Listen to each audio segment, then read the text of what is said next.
What's up, YouTube? It's Kainu back here again for another video. Today we have the LeBron versus Jordan debate, the most pathetic debate in NBA history. The video is by Scab Attack. Without further ado, let's get into it. All right, here we go. There have been certain debates that have waged on and on without resolution. Specific conversations that ultimately just boil down to a matter of perspective. All right, before we start this, man, let me know down in the comments section who your favorite player is. Me personally, I probably have to say LeBron. I'd probably say my favorite player is Steph, to be honest, because Steph is from Charlotte, where I'm from. And he literally has played his whole entire career from when I was in high school all the way to when I was an adult. So I feel the most connection to Steph personally.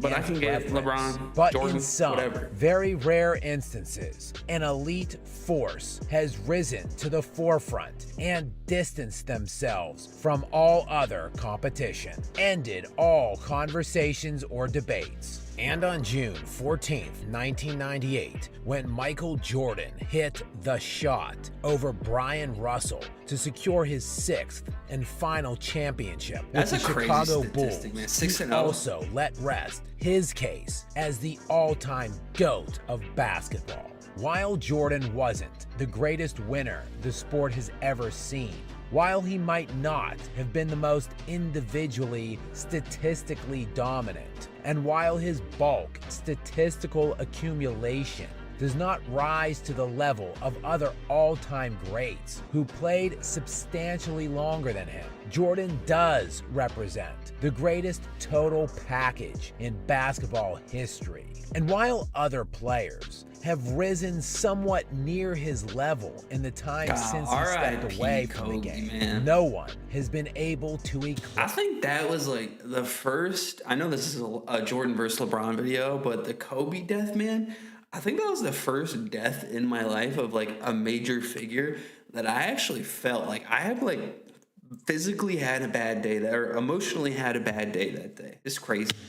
Him. Yet for some absurd and incomprehensible reason that still remains largely unknown, significant portions of the mass sports media continue to inundate us with LeBron James, Michael Jordan debates, as if this is some remotely close conversation. And even sadder and more pathetic is that there is a sect of media and fans out there that believe LeBron has even somehow eclipsed Michael Jordan. Kobe Bryant couldn't fill, or Michael Jordan fill LeBron's shoes. But the one and only thing LeBron James has ever done better than Jordan is play longer. And it is not merely the length of time LeBron played, but the time span of when he played.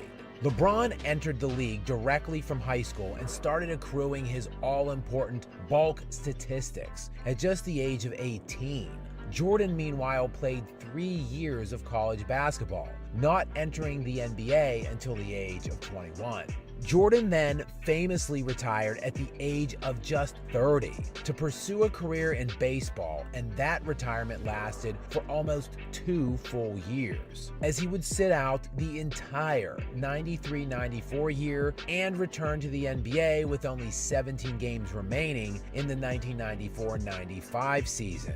Therefore, Jordan missed the vast majority of his age 30 and 31 seasons. He also broke his foot at the very beginning of his second season in the league, missing all but 18 games that year as well. Michael Jordan would then, on January 13th, 1999. All right, let's be honest here. Do you guys think he would have won 2 more championships if he didn't go to baseball? Because I don't know personally. At the age of 35, announced his second retirement, which lasted 3 full years until he decided to return again and join the Washington Wizards at the age of 38, which was largely a marketing ploy for the team he owned at the time. As you can see, not truly an apples-to-apples comparison with the modern-day self-proclaimed GOAT, That one So right there good. made me the greatest player of all time. who has been ring chasing and maximizing his winning and stat stacking potential for the vast majority of his entire, now 20-year career and counting. James has played 1,421 career regular season games so far, while Jordan played in only 1,072. In terms of playoff games, James has played in 282 as compared to Jordan's 179. More than 100 additional playoff games alone for LeBron James. In totality, James has played 452 more career games than Michael Jordan, and unsurprisingly has logged substantially more minutes than Michael Jordan, over 17,000 more. So with a vast amount of additional time James has logged in comparison to Michael Jordan, LeBron must be increasingly more accomplished. Well, not exactly. LeBron James, in 20 years of play, has led the league in scoring just one time, and that was way back in the 2007-2008 season, when he was just aged 23 in his 5th year in the league at the time. He also led the league in assists one time, which was in the highly unusual COVID-shortened 2019-2020 season. Those are the only two instances that LeBron has ever led the league in any standard box metric, compared to Michael Jordan, who led the league in scoring an incomprehensible 10 times, and that was in 10 consecutive seasons, beginning with his third Right, year that in the statistic's NBA kinda and wild, spanning dude. all the way to his aged 35 season when he retired the second time. For context, Wilt Chamberlain is second all-time with 7 scoring crowns, and no other player ever has more than 4. Jordan also led the league in steals 3 different times throughout his career, resulting in 13 standard box crowns, compared to just 2 for the self-proclaimed king. But as we know, and All right, I'm watching this video, and you can just tell that this guy is a huge Jordan fan. And I'm are not even a big perpetually LeBron fan, reminded but you of can just by tell. the mass media, LeBron has always been more of an advanced analytics type of player. Since James was unable to excel and distance himself in standard means of measurement, an entire movement of analytics was born to build and promote fake cases of dominance for him and others like him. The allegedly efficient players, very important to diminish actual winners and prop up fantastical cases of alleged greatness for others incapable of winning. Surely, LeBron can excel in these fields, full of made-up acronyms like BPM and PER.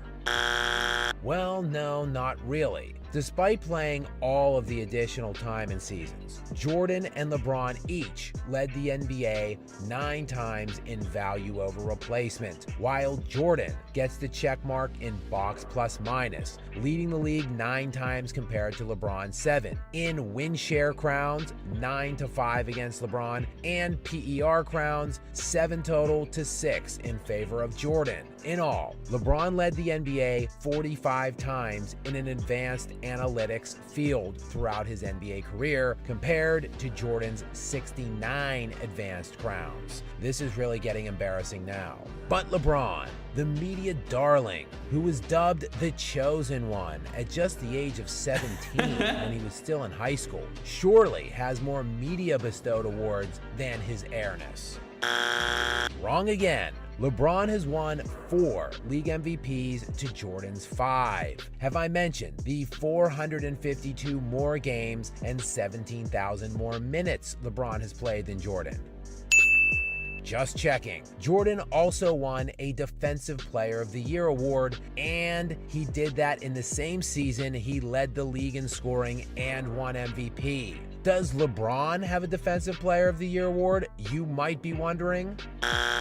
But what about the metric that really matters? Winning. Check mark to Jordan there as well, winning 6 titles as compared to LeBron's 4, again, despite LeBron playing in 100 more playoff games. But surely, LeBron faced tougher competition. Well, no, he didn't. Throughout his NBA playoff career, LeBron James has played in... I don't know about that one, because if you just think about life in general, like, people are only going to get better and better and better and better. Like, think about it. Like, think about, like, the mile time back in the early 1900s. I think it was, like, 5 minutes and 30 seconds was, like, the fastest the entire world. And then nowadays, like, there's high schoolers running, like, a 4:30 mile. Like, I don't know. Just think about that. That's my only... 53 that's my comment. playoff series as compared to Michael Jordan's 37. LeBron has played 28 total opponents in those series that either won a minimum of 50 games or in a strike-shortened season had a win percentage that would have won them 50 games in a full 82-game year. That is 28 of his 53 career playoff opponents, while Jordan faced a total of 27 50-plus win opponents in his 37 series playoff career. So LeBron has played a 50-win opponent 53% of the time, whereas Jordan faced a 50 or 60-win team 73% of the time that he was in the playoffs. Jordan was also more successful, much more so, against these higher-end opponents than LeBron, as James has amassed a record of 16-12 against 50, 60, and 70-win teams, which is a win percentage of 57%. Jordan, meanwhile, was 20-7 against those opponents, good for a win percentage of 74%. But surely, Jordan had much better teams and supporting casts.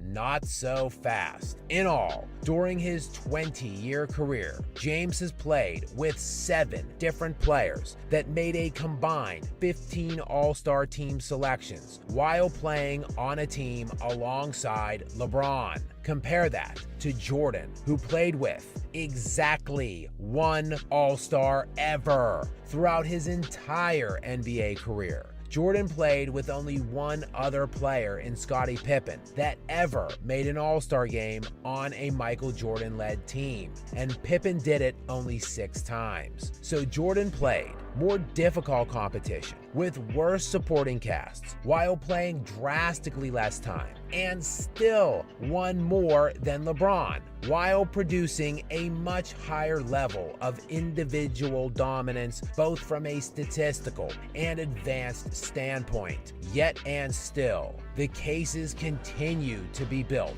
by teenagers on Twitter who have no understanding, appreciation, or context for anything that came before what they see, they experience, they think is the best ever, all the while only being emboldened by rating-obsessed liars on various mass media outlets, all because LeBron has more total stats than Jordan, just like Frank Gore has more career rushing yards than Barry Sanders, David Ortiz has more home runs than Mickey Mantle, and Joe Flacco has more career passing yards than Joe Montana. Longevity stat accumulation is such a minuscule part of the overall equation to determine all-time hierarchical greatness. There are arguably cases to be made against Jordan as the GOAT, but they do not and never will include the vastly and incomprehensibly overrated